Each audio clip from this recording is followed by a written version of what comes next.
name's Delaney. It's February 2nd, 2026. Two federal agents who discharged ammunition into a U.S. citizen have been released, and Donald Trump can cut himself checks.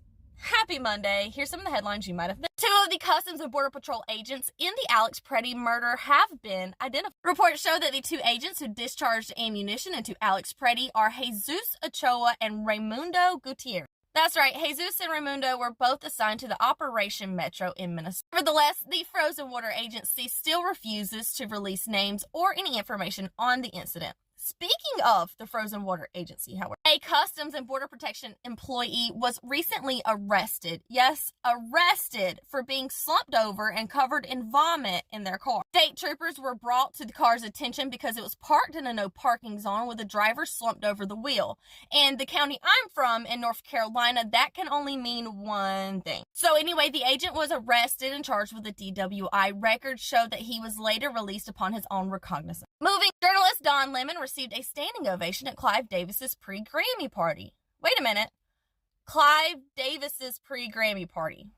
Clive Davis. At Clive Davis's pre-Grammy party. Right. Moving on. Did Donald Trump say he could cut himself checks from the IRS? A reporter asked Trump on Air Force One, what is it like being on both sides of a lawsuit? And he replied, you know, I'm supposed to work out some kind of settlement. A settlement with myself. To that, the reporter said, do you know how you would go about doing all of that?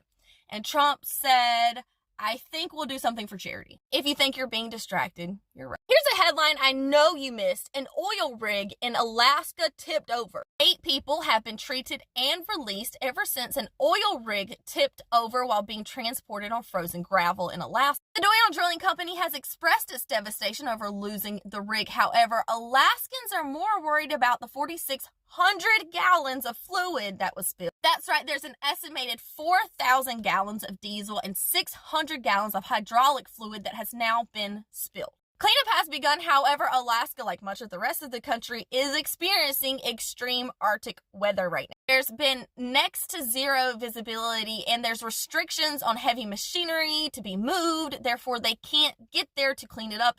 It has been about 8 days now that this fluid has been spilled. And last but not least, today Homeland Security is tweeting out asking Americans to tell on their neighbor. The DHS Gov account on Twitter has been circulating want affordable housing, help report illegal aliens in your area. With that, I will just leave you 2 things. The first one is the What is a Good Neighbor policy from 1933. You can find it on the AHA web. And next, I would like to leave you with the article, Some